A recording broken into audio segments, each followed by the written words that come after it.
en el aula. Todos necesitamos aprender. Enfoque didáctico, diseño universal del aprendizaje, DUA. Estilo de enseñanza centrada en la diversidad. Busca eliminar las barreras, en pos de aprender a aprender. Propone un modelo flexible que considere a todos los estudiantes sin diferencia alguna entre ellos. Potencia el desarrollo de las habilidades de cada uno de los alumnos. ¿Cómo es el aula donde se aplica el DUA?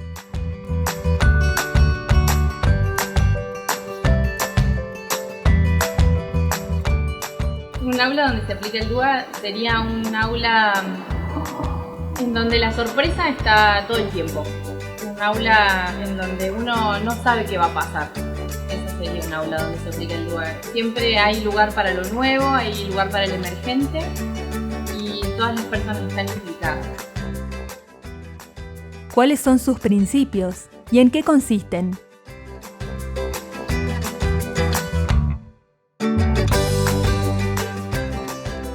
Tenemos tres principios: principio de representación, que hay diferentes formas de hacer recortes, remarques y de mostrar la realidad que estamos enseñando. ¿Qué quiere decir? Sobre cuáles son los canales que utiliza el docente para transmitir la información o el contenido a trabajar. Esto tiene que ver con utilizar diferentes maneras y modos de transmitir un contenido al espacio áulico. Hay, por ejemplo, estímulos musicales que hacen que sea mucho más fácil de comprenderse algo, o que se utilizan como disparadores para dinámicas de grupo, tarjetas con letras, tarjetas, por ejemplo, que tengan información en braille, lengua de señas.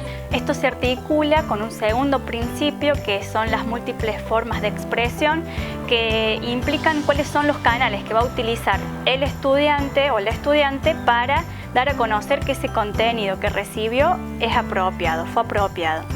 Y en esta articulación entre el primero y el segundo principio es importante que el equipo áulico, en este caso docente y estudiante, puedan transitar diferentes vehículos para la transmisión del contenido, como para dar cuenta de ese contenido. Y para esto va a ser necesario que haya una multiplicidad de estímulos. Quiere decir que las personas también pueden usar todo esto para expresar lo que aprendieron. De ese modo nosotros no cerramos a que ellos nos digan las cosas como nosotros queremos escucharlas, sino que ellos pueden usar la música, los cubos, dibujos, palabras o representaciones como a ellos les quede más cómodo para expresarlo. Esto quiere decir tener diferentes modos de evaluar el contenido.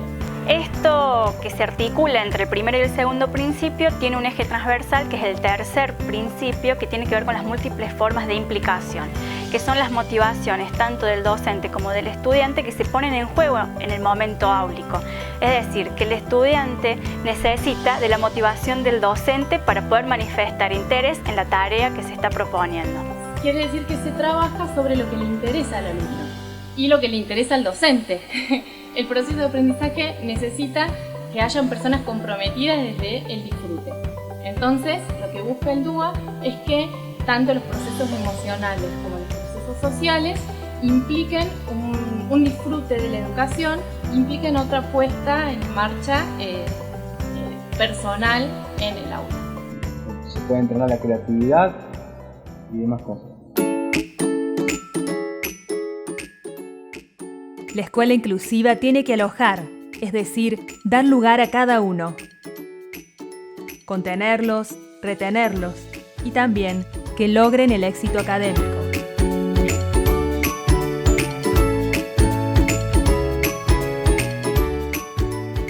¿Cómo favorece la inclusión en las escuelas? Los estudiantes aprenden de forma heterogénea. Cada estudiante es único e irrepetible. Y a su vez, tenemos una posibilidad tecnológica e innovadora de enseñar sin pensar en una persona, por ejemplo, con autismo en particular, o en una persona con síndrome de Down, sino que como que ya podemos abrir entre comillas el paraguas de antemano y después en todo caso flexibilizar o mejorar las prácticas cuando esto lo requiere.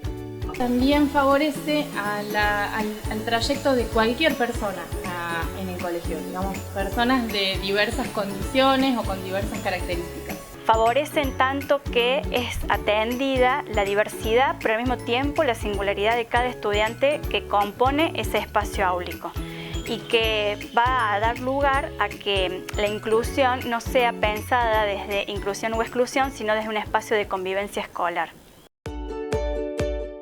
¿Qué actitudes son fundamentales para este enfoque?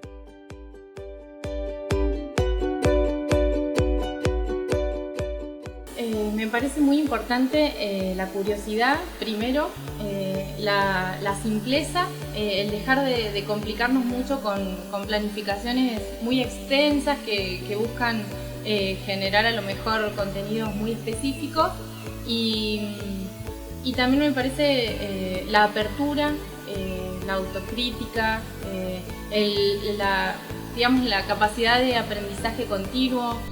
Pueden ser la creatividad, la innovación, la predisposición a todo, a trabajar en red, a mejorar nuestras propias prácticas, a escuchar a los estudiantes, a consultar, a formarnos en lo que es el lugar.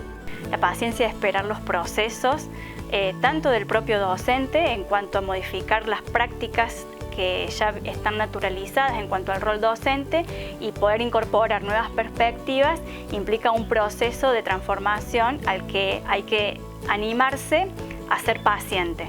Y por otro lado, la flexibilidad, a entender que el estudiante también necesita un proceso para incorporar nuevas modalidades de manifestar lo que ha ido aprendiendo.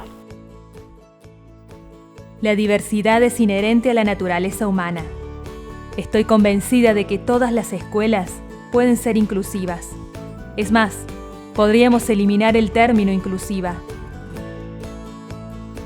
Creo que hay un solo tipo de escuela real, que es la que se adapta a todo. Silvana Corso. Flexibilidad, apertura, diversión, amor, afecto, emoción.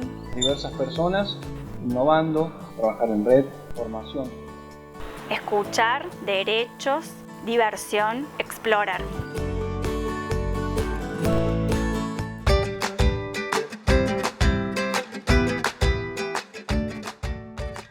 Múltiples formas de representación.